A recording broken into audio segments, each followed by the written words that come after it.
Aya. Wananchi wa Gatunga hamjambo.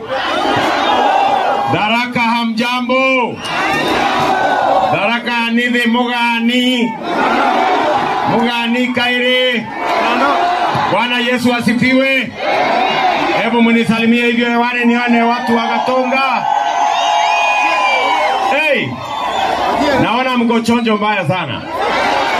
Sasa watu wa Gatunga na watu wa Tharaka na watu wa Embu, leo mimi nimefika hapa kwa shughuli ya mambo ya maendeleo ya sehemu hii yetu ya Tharaka Nithi.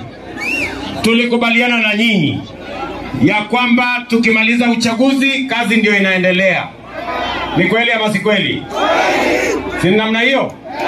Na nimefurahi leo kufika hapa. Mimi nilisimama hapa na nikawaambia kina mama wa hapa hawatafanya kazi mahali kuna jua, mahali kuna mvua, mahali hakuna choo, mahali hakuna taa.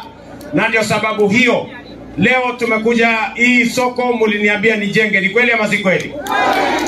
Leo hapa tunawajengea soko ya milioni 60 na itakamilika ndani ya miezi miwili.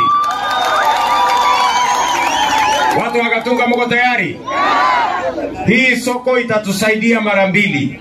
Itatusaidia wakulima, wale wakulima mazao yenu ya shambani. Sasa mko na mahali ya kuuza mazao yenu hapa sokoni.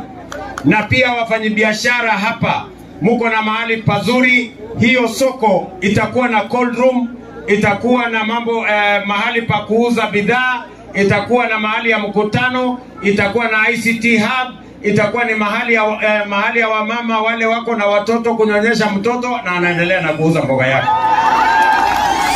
Na ou ne ukuri Muga FM.